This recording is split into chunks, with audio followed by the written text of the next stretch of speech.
I want to introduce you mind map. And so there is a class, there is a lesson in LMS that will, with a real example, with the actual real example from the real company.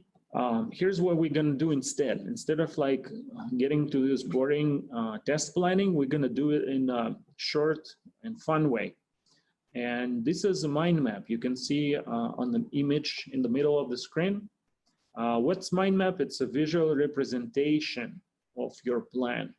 So basically, it's a kind of tree-alike structure where all those modules have some relationship with each other, right? So mind maps, they usually have nodes, links, and some nodes that can be unfolded or zoomed or searched. And then it's not only for testing, but you can apply it basically to anything, even in your personal life. Some companies actually write test cases using mind map. There is a very nice video on YouTube from Expedia. Hopefully you guys know about that company. It's pretty big in travel industry. So they actually write test cases and they execute using mind map.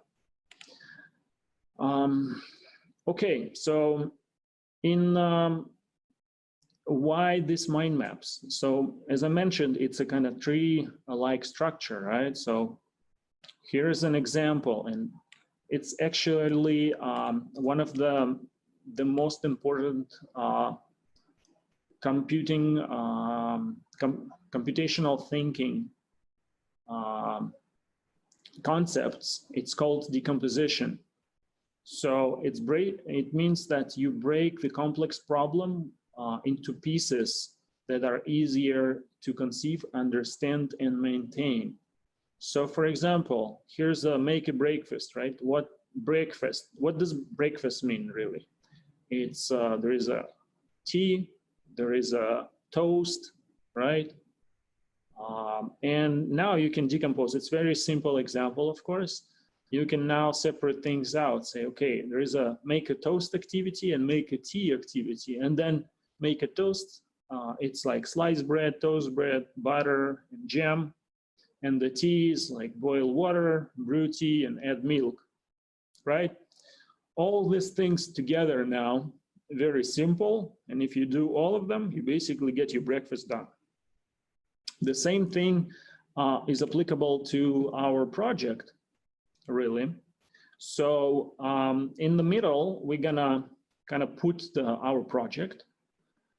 And then we create branches radiating from the center to represent pages. And then those pages have elements on them. And for every single element, we are going to create our test cases.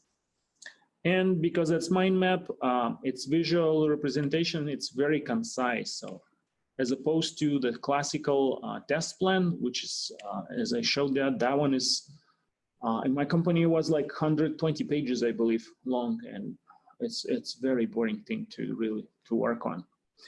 So mind map, as opposed, is a very short, very concise, and very graphical visual thing. And more than that, we're going to use color coding to group objects. So for example, we can separate out your part of work with some other else's, and we can also use it to differentiate the basically priority of the test cases. Okay, so yeah, that's a tree that's gonna grow